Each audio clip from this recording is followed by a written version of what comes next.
علیکم ورحمۃ اللہ وبرکاتہ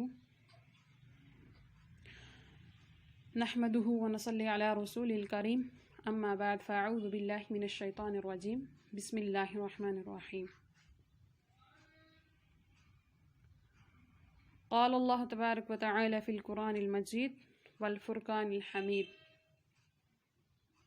الحمد للہ رب العالمین الرحمن الرحیم مالک یوم الدین ایاک نعبد و ایاک نستعین اہدنا الصراط المستقیم صراط الذین انعمت علیہم غیر المغضوب علیہم ولا الضالین آمین اللہم صلی علی محمد وعلی آل محمد کما صلیت علی ابراہیم وعلی آل ابراہیم انک حمید مجید اللہم بارک علی محمد وعلی آل محمد کما بارکت علی ابراہیم وعلی آل ابراہیم انک حمید مجید۔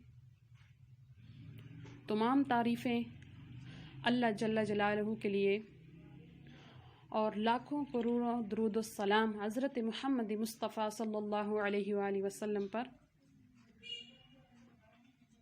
آج جمعے کے حوالے سے ایک یا دو احادیث میں آپ لوگوں سے شیئر کرنا چاہتی ہوں۔ سب سے پہلے ہے حضرت ابو ہریرہ رضی اللہ تعالیٰ عنہ سے مروی ہے کہ رسول اللہ صلی اللہ علیہ وسلم نے فرمایا، جو آدمی غسل کر کے جمعے کے لیے آئے پھر نماز پڑھے جتنی اس کے لیے مقدر ہو، پھر خاموشی سے اس وقت تک بیٹھا رہے کہ امام خطبہ جمعہ سے فارغ ہو جائے، پھر امام کے ساتھ فرض نماز ادا کرے تو اس کے دونوں جمعوں کے درمیان کے گناہ اللہ پاک معاف کر دیں گے۔ اس کے دونوں جو جمعے ہیں ان کے درمیان کے جو گناہ ہیں اللہ پاک ان کو معاف کر دیں گے، بلکہ مزید 3 دن کے اور بھی۔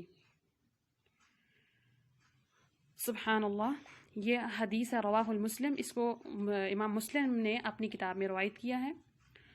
اب اس کے ساتھ ایک اور حدیث ہے، نبی صلی اللہ علیہ وسلم کے صحابی ہیں، جلیل القدر صحابی حضرت ابو ہریرہ رضی اللہ تعالیٰ عنہ سے مروی ہے، رسول اللہ صلی اللہ علیہ وسلم ایک روز جمعے کا ذکر فرمایا رہے تھے۔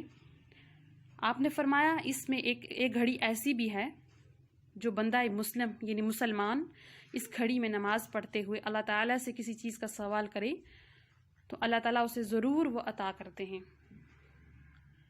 اور آپ صلی اللہ علیہ وسلم نے اپنے دست مبارک سے اشارہ کیا کہ وہ وقت بہت تھوڑا سا ہے۔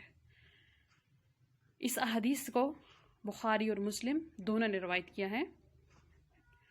اللہ تعالیٰ ہمیں صحیح معنوں میں اس پر عمل کرنے والا بنائے، آمین۔ وآخر دعوانا ان الحمد للہ رب العالمین۔ السلام علیکم ورحمۃ اللہ وبرکاتہ۔